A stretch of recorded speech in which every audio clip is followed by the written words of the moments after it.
We are so excited to welcome you to Breaking Boundaries, Diversity in the Trumpet World.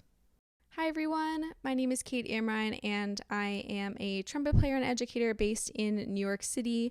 As a performer, I'm often playing in many different styles of music and settings, from playing on Broadway shows to orchestra concerts, chamber music with friends, and working as a soloist. I'm a part of a couple different chamber projects from my group Spark Duo and my two brass quintets, Kings County Brass and Project Egalitarian. And as a soloist, I recently put out my second album of new music for trumpet.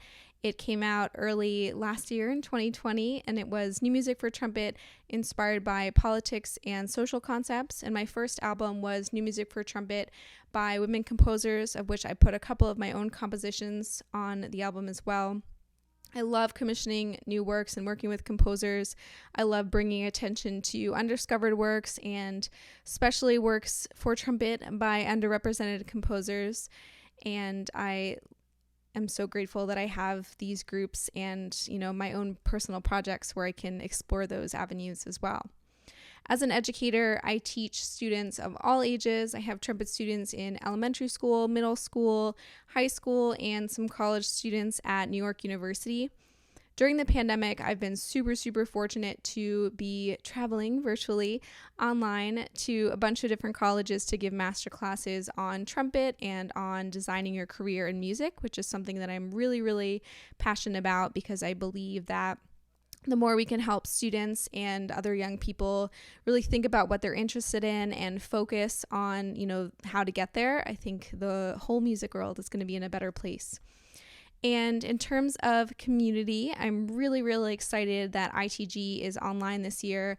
I really believe that our job as trumpet players, as musicians, as people in society are to, expand our minds and expand the minds of our students and our audiences and push all of us to, hear from different people, hear from people that look like you, hear from people that don't look like you. And I am really proud of our conversation here today in our performance, so I really hope you enjoy it. Another project that I am really pumped about is this organization Brass Out Loud, which I co-founded last year, and we are a organization dedicated to inspiring and uplifting brass players everywhere. We had our first virtual workshop earlier this year in January, which featured over 50 participants and 23 faculty members, of which over 70% was female, trans, non-binary, and or BIPOC. So I'm really excited about the representation and the impact that we had on our students. So I am just really excited about all of these new things, both online and hopefully in person soon. And I hope you enjoy our concert and conversation. My name is Chloe Swindler. Hello, my name is Melissa Muñoz, and I am a trumpet performer and educator currently living in Austin, Texas. I'm a student at the Colburn School, where I'm pursuing the Professional Studies Certificate under the tutelage of Jim Wilt. I'm also an alum of the Yale School of Music and the University of Texas at Austin. I'm a co-founder of Brass Out Loud, BOLD for short, which is an organization that is dedicated to uplifting the voices of underrepresented brass players. We launched in June of 2020 during the pandemic, and we host so many virtual events online. You can keep up with us by visiting brassoutloud.com. You can also keep up with me and what I'm up to by visiting melissa-munoz.com. I am so thrilled to be presenting at ITG this year, as it has always been such a resourceful organization for me throughout my collegiate career. The topics that we're going to be discussing today are really important to me because oftentimes I've walked into a room of brass players and found that I'm the only person that looks like me, whether that be my gender or my ethnicity. Through my work with Brass Out Loud, I've come to the realization that I'm not the only person that feels this way. I think it's so wonderful that these issues of diversity and inclusion are really being brought to light, and we're tackling it at the source, the heads of organizations. But it's also so important that we all do our part. It is every single one of our responsibilities to make small changes in our actions in order to create a more diverse and inclusive music field. When we do this, there's nothing we can't achieve. we can be more creative, artistic, and expressive. Thanks so much. And I am a Los Angeles-based trumpet player. I'm also a multi-instrumentalist, a singer-songwriter, a researcher, and a newly minted business owner. I'm so excited to be here today to talk about how we can break boundaries in the brass world. A little bit about me. So I'm currently a second-year doctoral student at UCLA.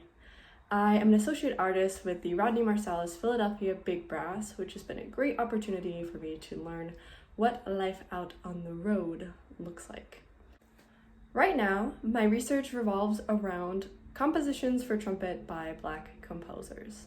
And what's super exciting about the research that I'm doing is that I will be able to bring it to future ITG conferences to be able to share with you all as well. I currently have 2 projects that I am working on.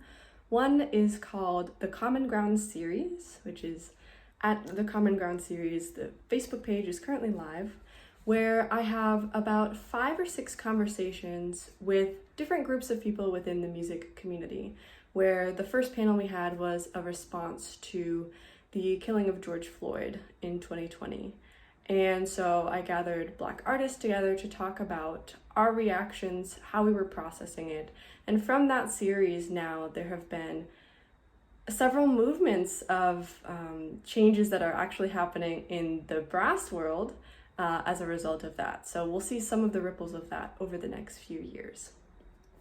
I have another project called Creativity with Chloe, which is at Creativity with Chloe, CHLOE, on Instagram. And through that, I'm really exploring how we as creative people can explore self-care, entrepreneurship, and setting healthy boundaries for ourselves and our work. And so if you feel like following that project and getting some weekly inspiration, feel free to do so. I'm really excited to be here with Kate and Melissa. So I hope you enjoy the discussion that we have planned for today.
You were just listening to Ripples by Barbara York. Barbara York is an amazing composer originally from Canada who sadly passed away earlier this year. She originally wrote this piece in honor of Vincent DiMartino and his 50th year teaching higher education. In her program notes, she had many great things to say and ended with this message in which she says, "May the ripples continue on for many years and many generations." And I think that's just such a great way of describing what we're trying to do with our ensemble. And I hope this performance inspired you and that it will inspire future trumpet players and audience members forever to come. Hello, everybody. Thank you so much for tuning in today to our seminar titled Breaking Boundaries, Diversity in the Trumpet World. My name is Melissa Muñoz, and I'm joined by Kate Amrine and Chloe Swindler. We're all trumpet players, and we're all super excited to talk to you today. The first topic we're going to talk about is why there is a need for diversity in the trumpet world. Chloe, why is there a need? How do you go about building community and connecting different groups in your own work as a musician? Great question. So one of the ways that I go about building community is through having these conversations. Like, first of all, the conversation we're having here, making sure that these conversations about diversity in the brass world are held with different colleagues from different backgrounds in formats that are widely available to people from also different backgrounds, educational backgrounds, geographic backgrounds. And so making sure that we're inviting as many people as possible into these conversations about how to make these spaces more diverse.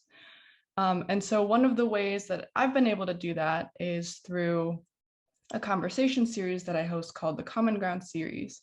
And so this for me was important because it was an opportunity to bring people from a community together to talk about issues that revolve around their communities. So one of the first things I would say is if you're looking to get more involved with your community, reach out to people who are having these really important conversations. See if you can be a fly on the wall, see if you can be a part of these conversations, and just try as much as you can to listen and learn from all of our colleagues in the brass community.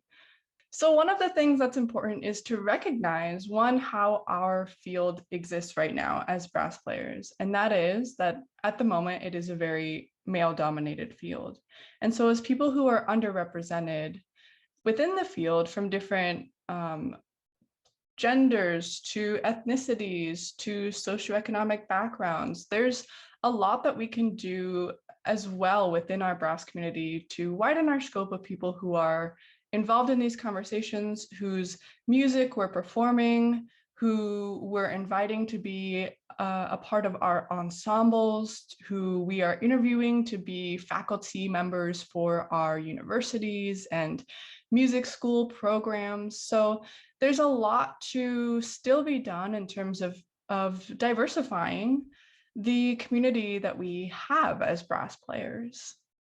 Yeah, for sure. I totally agree with you. And I think that it's really important that we start looking for groups and organizations like following you on Instagram or whatever. You have all kinds of things that are putting out this great information. So it literally is a choice to be involved in these conversations or not.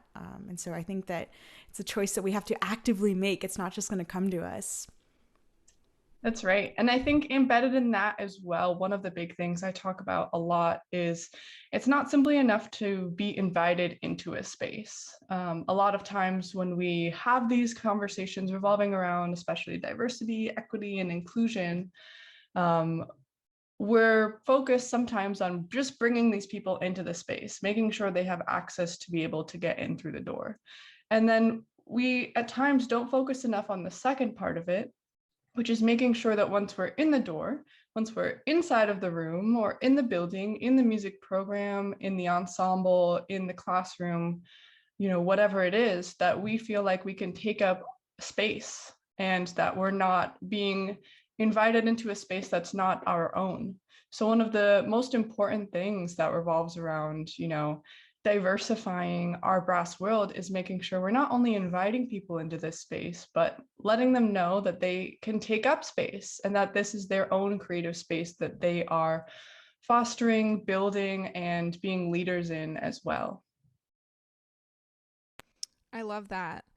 And that's sort of something that we've talked a lot about with Brass Out Loud with Melissa and I and our organization, is just the more that we can open these doors and make these opportunities, not only for underrepresented brass players, but for brass players everywhere to have a chance to learn from different voices, people that look like them, people that don't look like them. Super, super important to have these experiences for everyone.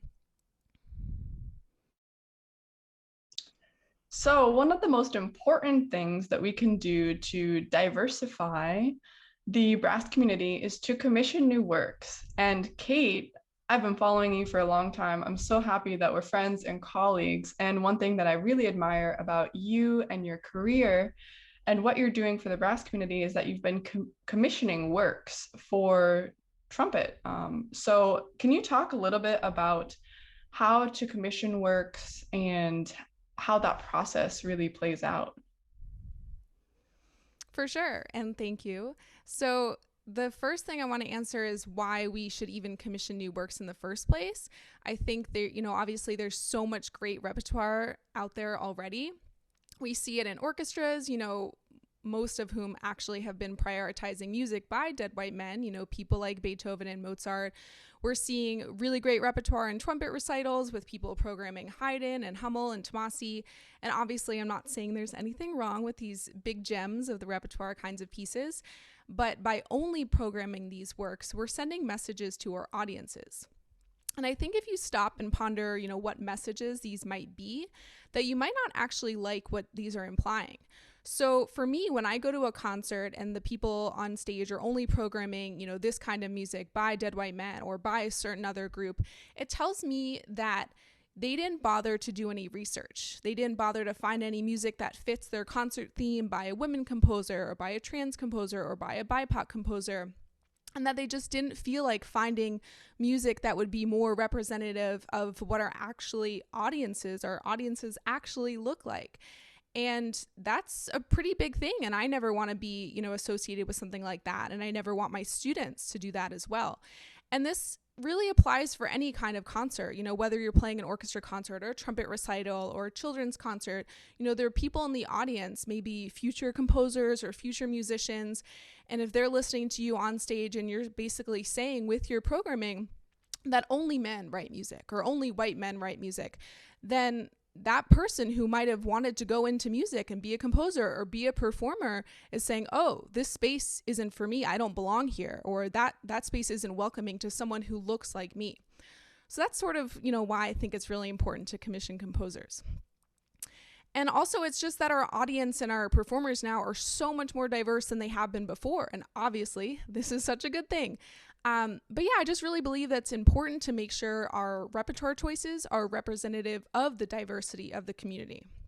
So just to wrap up, when I'm programming works by women composers or BIPOC composers, it's a choice that I'm making to tell my audiences, hey, these are really great works out there. They're really great new gems of the repertoire that you should program, that you should tell your students to program, and do the research and find these works. There's so many resources out there, and we're going to link some in this discussion as well, so you have them. So please definitely check those out. So now to talk a little bit about how to commission a new work. So there are many different ways of doing this, but I think the best way is just to ask someone that you already know. So this could be someone in the composition department at your school or someone else who who composes on the side or something, and just ask them if they'd be interested in writing a piece for you. So the best way to do that would be picking someone maybe do a little research on them, especially if they're a friend. You might not know the kind of music that they write or the kind of music that they like writing. Maybe they like writing, trumpet and electronics pieces, and you're actually looking for a trumpet and piano piece. So make sure that, it's a good fit between you and the composer.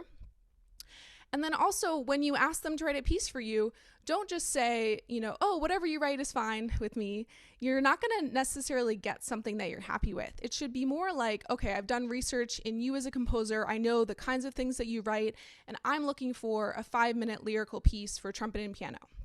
So you're really specific, and then that leads you to asking either whether there's a contract or what this piece is for. Maybe you just need a piece for a recital coming up next month, and you're asking a composer now. So that might be like kind of a tough timeline. So you might want to think like, okay, if I have a recital 4 months from now, I should start asking a composer to write me a piece now, and then hopefully they'll get it back to me within a month or two, and then I have 2 months to learn it. So definitely keep the timeline in mind. I know as a performer, I don't like it when someone is sending me this big complicated thing to learn the day before something. Of course, I make it work, but it's not the ideal situation, and we don't want to force composers into that uncomfortable position as well. So now you have your composer that you've chosen, your piece that you're commissioning, and hopefully you eventually get a piece out of this collaboration. And so whether or not there's a contract involved, this is still a relationship that you're building with this new person. And so hopefully when you've asked them to write a piece, you have a performance in mind, because it really sucks when a composer writes you a piece and then you never actually perform it. We don't want to waste their time either.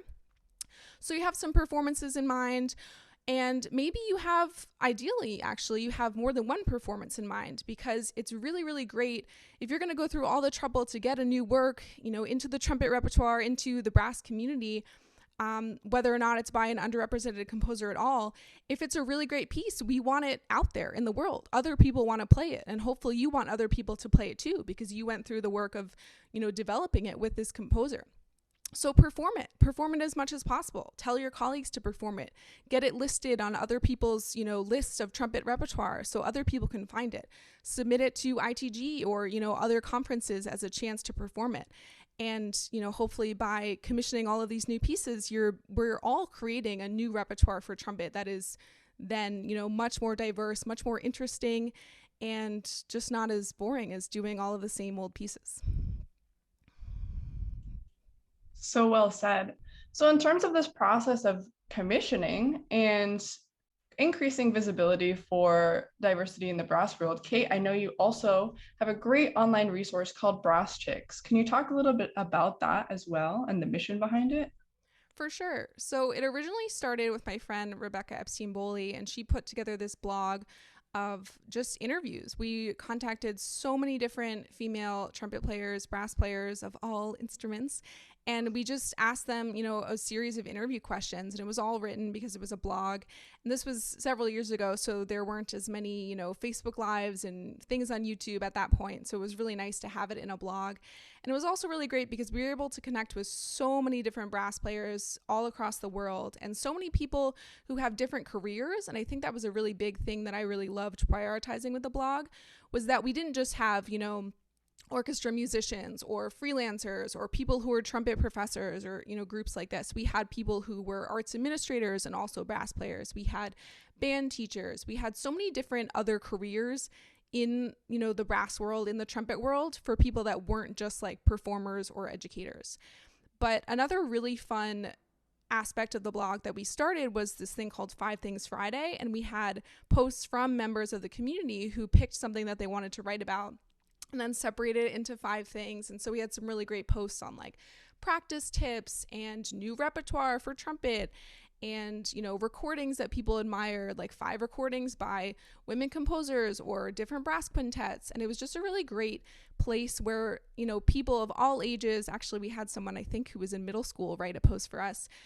So all ages, all across the world, just to be able to come together and learn from each other, which is, I think, the other really great way of thinking about it. Like the best thing about ITG is that we're all here online.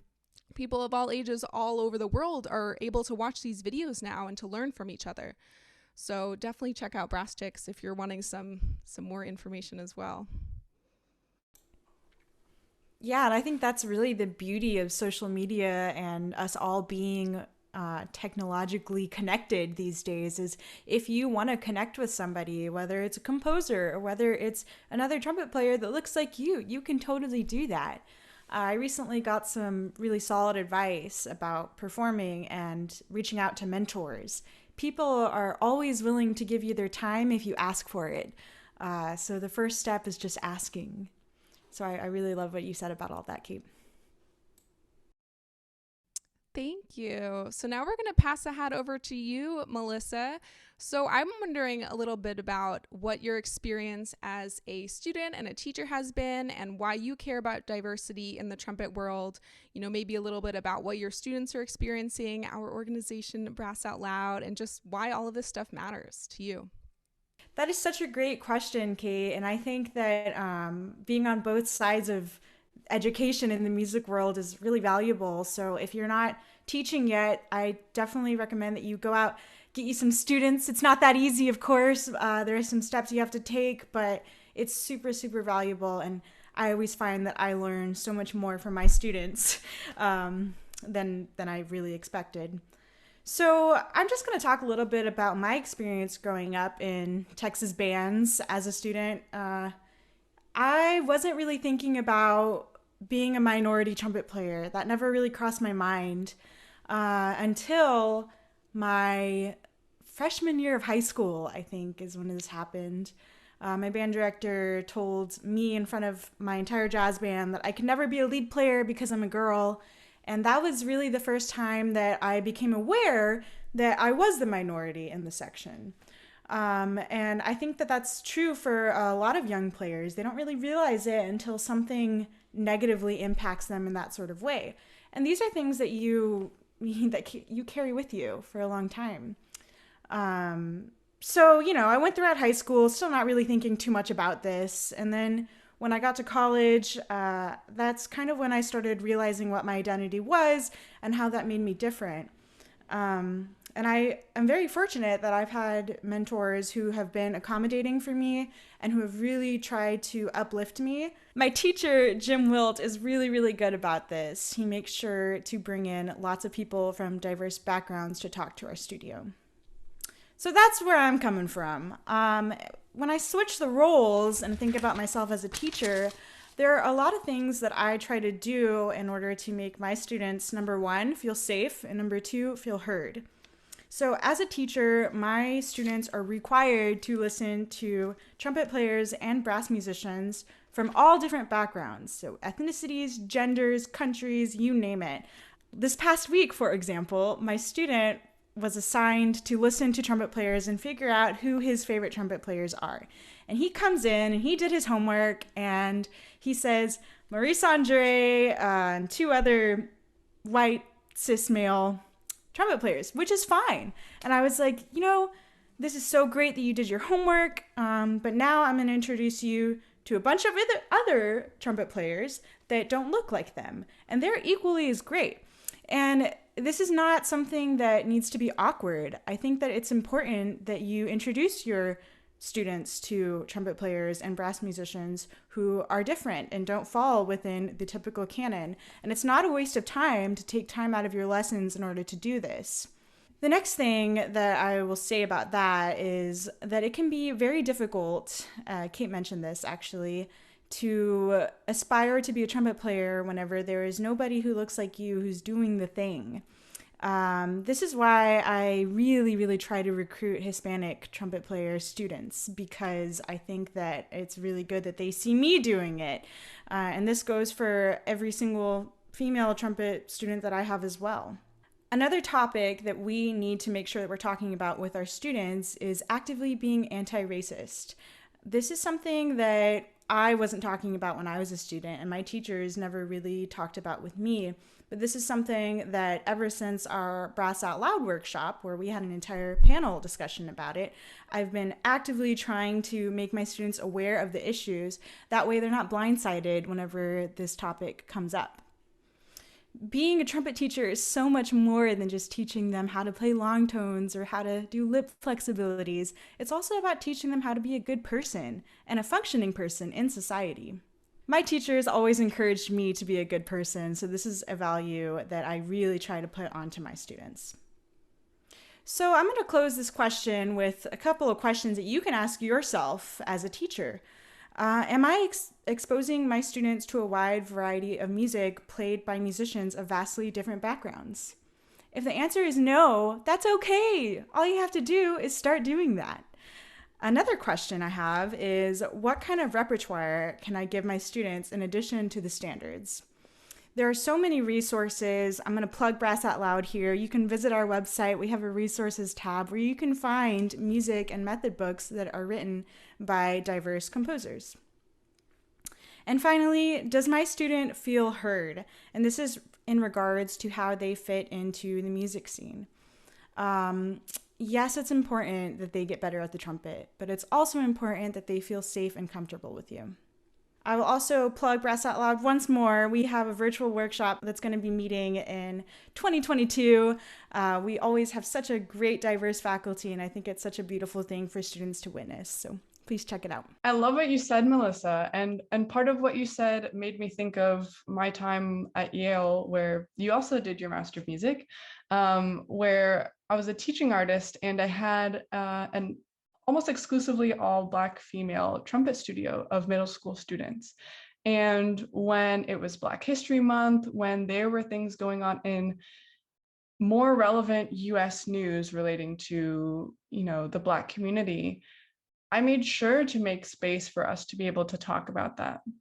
And for them to know that we're not just here, like you said, to play long tones or Clark studies. We are here as well to create space for you and to make sure that you are in the headspace to even be able to process the music that we are creating.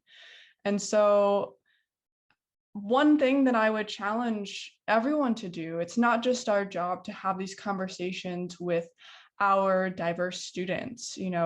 More recently with the discrimination that's been happening against the Asian community, with Black Lives Matter movements, with each of these social justice movements, we have to be aware that it's not just the job of diverse people in our community to have these conversations and to be thinking about these topics.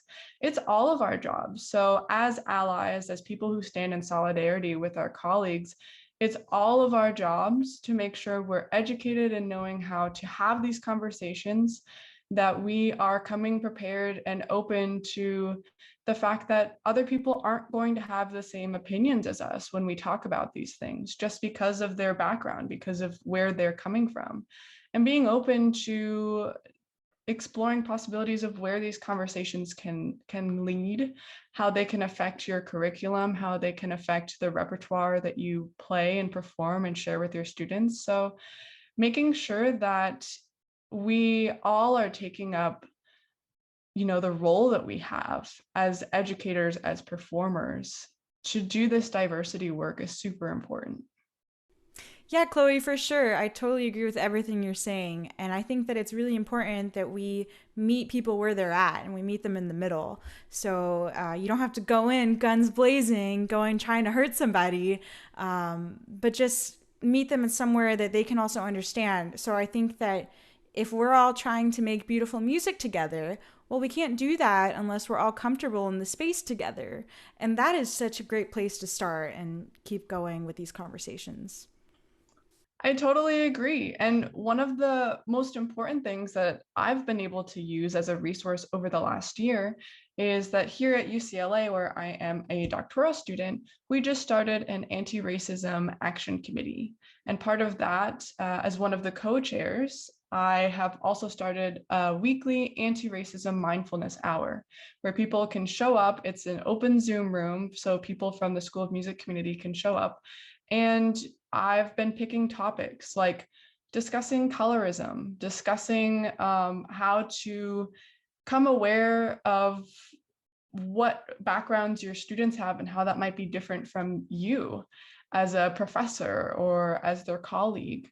And so one thing that I can share that would be a great resource is if you have the ability within your community, see if you can set up a meeting like this, something recurring. Maybe it's weekly or monthly or, a couple times a year, but create space within your community to have these conversations. You don't have to be an expert to talk about these.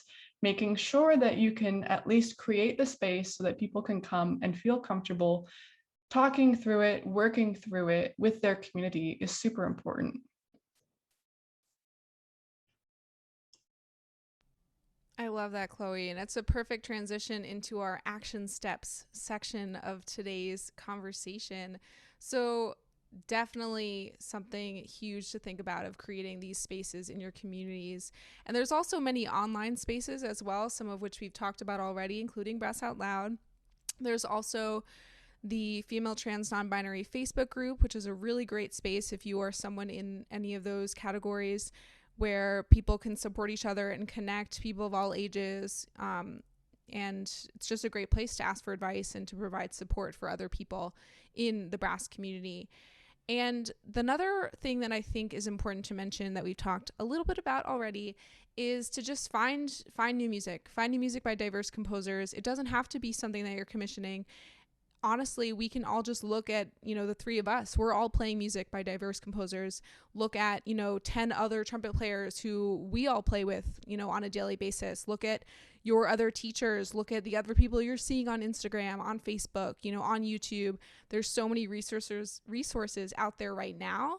And there's just kind of like no excuse, honestly, for not finding music by, diverse composers and finding new music, because there's so many great pieces by people like Gershwin and, Takemitsu, and just composers who don't get enough recognition, who are great, and we should be programming and checking out as well.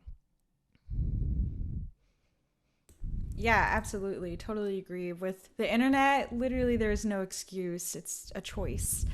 Another action step that we can all do is consider hiring people that don't look like you in your musical circles. My roommate is a band director, and she was telling me about this experience she had with one of her students, and I just love it, and I repeat it all the time. She said, you should take a look around your friend circle, and if they look like you, they probably have similar life experiences to you. And if you start expanding your circle and bringing people who don't look like you, well, you're going to learn a lot more about life and about different life experiences. And that's also true with the way that we play. Every single person, if they look different than us, they probably come from a way different background of playing also. The more diverse our environments are, the more freedom we have to be more creative and expressive. And it's really a beautiful thing when we do that.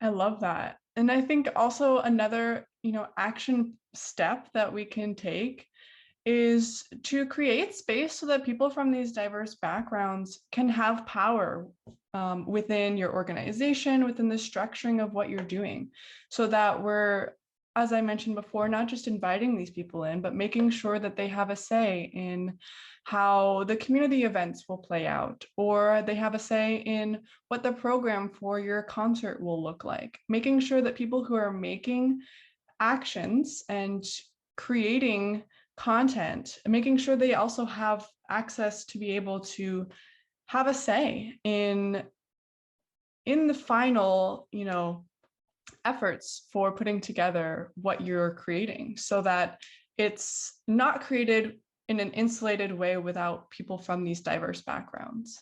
So this action step would be making sure that you're creating space for people from diverse backgrounds to have power, and emboldening them as well to take up space in your community. I love that. And I just wanted to say something really quick about tokenism, because we're talking so much about hiring people, BIPOC composers, BIPOC musicians, female trumpet players, other people of underrepresented backgrounds. And I just wanted to say something really quick, because of course, with everything that we're seeing in the news now, there has been this huge wave of let's hire people of color, let's bring them into our studios, into our spaces, our communities. And I think that we should all just remember that this should be done mindfully. And so when I say tokenism, we shouldn't be just hiring these people because they're Black or because they're a woman. You're hiring this person because they're a great Black trumpet player who has something valuable that you want to bring into your studio. You're not, and we shouldn't be hiring someone just because of their race, just because of their gender, because it's kind of what we see happening with, Black History Month and Women's History Month. Like, this isn't a one time of year thing. This isn't something that you're only going to do for like that month when it's trendy. Like what we've been seeing, I've been seeing a lot with like orchestras last summer. Everyone has a diversity statement now, but it's like a year from now, are we going to see these orchestras still programming works by people of color? A year from now, hopefully the three of us are still going to be doing all of these same things, because it's important, and it's important for the duration of our entire careers, the duration of our entire, existence as trumpet teachers, as performers. This is something that we all should be prioritizing beyond just like this moment where it's trendy and important to do like right now. It's definitely a long-term thing. I would definitely echo that by saying that the last thing that I would ever want is to be hired for something simply because I am a Black woman. And embedded in that is, if you want an excellent trumpet player, hire me. If you want an excellent trumpet player who also just so happens to be Black and a woman, hire me. Because centered at the focus of all of this, for me, what's important is centering the excellence within it and making sure that it's not just, oh, let's hire her because she is a Black woman. It is instead, let's hire her for the skills that she has and the skill sets that she have that are also equally diverse that can be brought to the table. Yeah, I think that is such an excellent point, Chloe. This reminds me of a point that our most recent panel discussion we're talking about. You have to be undeniably excellent, especially in populations like us. And I think you also need to be real with yourself. Am I being excellent? Am I being undeniably excellent? And that's a whole other conversation. I also wanted to piggyback on something that Kate mentioned, where tokenism, where we're not just hiring people because of who they are.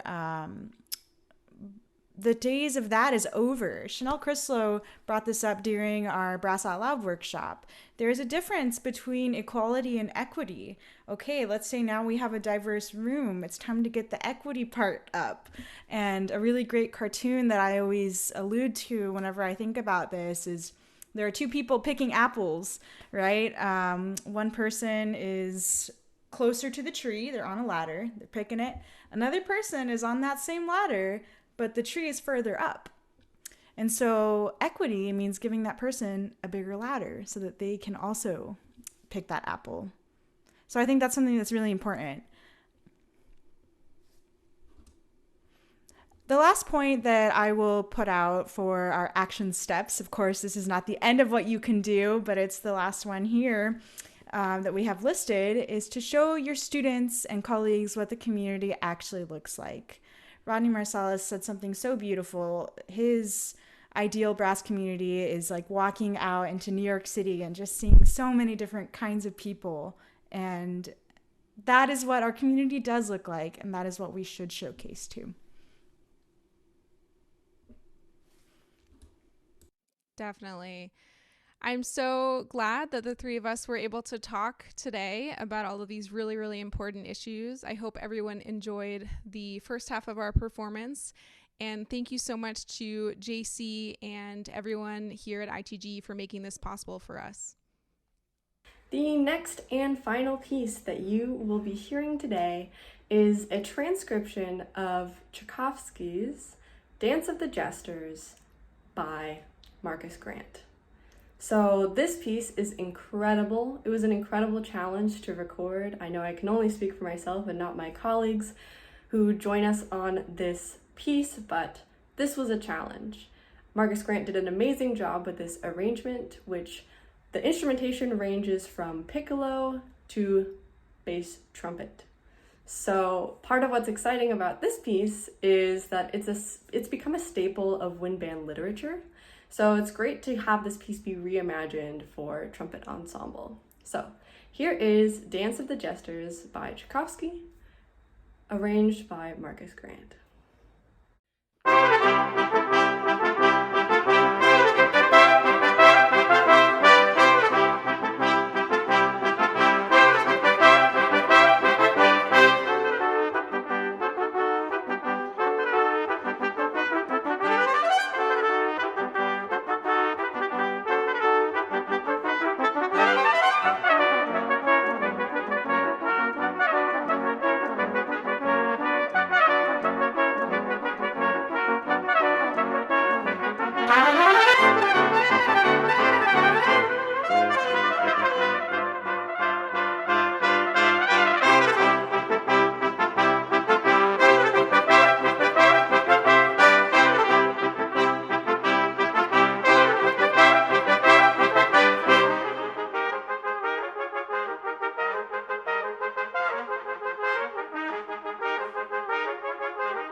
So thank you all so much for spending some time with us today.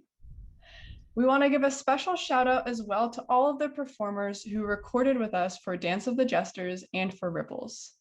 So a big shout out and thank you to Rebecca Oliverio, Morgan Lowe, Laura Bibbs, Ellen Schnagle, Chloe Rowlands, Rachel Spencer, Lexi Signor, Matilda Lloyd, Rebecca Ortiz, Aaliyah Kunert, Teresa May, Adriana Corey, Diana Lopez, Estella Aragon, Diana Loomer, and Jackie Coleman.